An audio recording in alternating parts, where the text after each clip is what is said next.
நடுத்தர குடும்பத்தை சேர்ந்தவங்க எல்லாருக்குமே ஒரு பெரிய கனவும் ஆசையும் இருக்கும். எப்படியாவது ஒரே ஒரு முறையாவது ஃபிளைட்ல போயிட மாட்டோமா, போக முடியாதா அப்படின்ற ஒரு ஆசை இருக்கும்.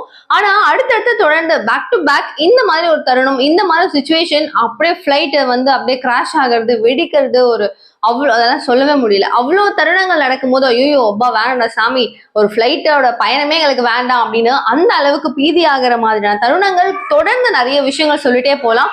ஆனா ஒரே நாள்ல 3 கண்ட்ரிஸ் வெவ்வேறு இடங்கள்ல ஒரு மாதிரி ஒரு டிஃபென்ஸோ ஏதோ சம்திங் நடக்குது அப்படின்னா அது வந்து அந்த ஒரு நாள் தான். ஸோ என்ன நடந்திருக்கு அப்படின்னு நீங்க கண்டிப்பா பார்த்திருப்பீங்க. சவுத் கொரியால இருந்து அந்த ஃபிளைட் கிளம்பி வரும்போது 182 பேரோட வருது. ஸோ அங்க வந்துட்டு தரையிறக்க முடியல அப்படின்னும் போது விமானம் ஓட்டுறாரு இல்லையா, அவர் வந்து சொல்லிடுறாரு இந்த மாதிரி சில இஷ்யூஸ் இருக்கு அப்படின்னு.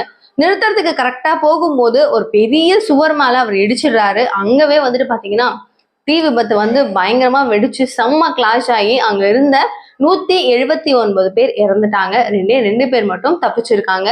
சோ இது எவ்வளோ இது சொல்லவே வார்த்தையே கிடையாது. எவ்வளோ ஒரு பெரிய பெரிய பெரிய டேமேஜ் ஆன மாதிரி அந்த ஊர்ல இருக்கிறவங்க எல்லாருக்குமே ஒரு பெரிய சோகத்துல ஆழ்த்துற மாதிரியான ஒரு நியூஸ் அப்படின்னா இந்த ஒரு விஷயமா இருக்கும்.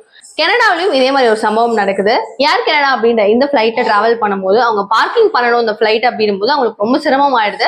ஸோ இதை எப்படி பார்க் பண்ணுது அப்படின்னு தெரியாம அப்படியே கொஞ்சம் அப்படி இப்படி தடுமாறும் போது லைட்டா தீ பிடிக்க ஆரம்பிக்கும் போதே பயணிகள் உள்ள இருக்கிறவங்க எல்லாருமே இறக்கிட்டாங்க. அதனால பெரிய அளவுக்கு உயிர் பாதிப்பு எதுவுமே இல்லாம சேஃபா பிளேனுக்கு வந்து எந்த ப்ராப்ளம் ஆயிருந்தாலும் மக்களுக்கு கொஞ்சம் சேஃப்டியான ஒரு சோனுக்கு கொண்டு வந்தாங்க.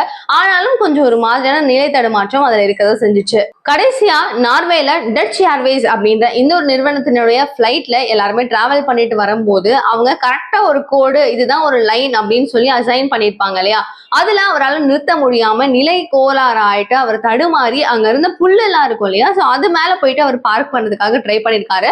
சோ லேண்ட் ஆகும் போது ஃபிளைட் அந்த இடத்துல, அதாவது அந்த கோட்ல வந்து லேண்ட் ஆகாம புல்தரையில லேண்ட் ஆனதுனால கொஞ்சம் சலசலப்பு ஏற்பட்டு பத்திரமா 182 பேர் சேஃப் பண்ணியிருக்காங்க. யாருக்கும் எந்த விதமான ஒரு சின்ன உயிர் பாதிப்பும் இல்லாம பத்திரமா வந்திருக்காங்க. அது கடவுளுடைய ஒரு கிரேஸ்ன்னு தான் சொல்லணும். ஏன்னா ஒண்ணுமே யாருக்கும் ஆகலை. ஏன்னா அவ்வளோ ஒரு பெரிய ஒரு டிசாஸ்டர் மாதிரி தான் அங்கேயும் நடந்திருக்கு. ஆனாலும் ஓகேவா இருந்திருக்கு. ஆனால் சவுத் கொரியாவில இருந்த இந்த அளவுக்கு ஒரு மேசிவான கவுண்ட் பீப்புள்ஸ் இறந்திருக்காங்கன்றது தான் ஒரு பெரிய பெரிய கஷ்டமான ஒரு நிலைமை.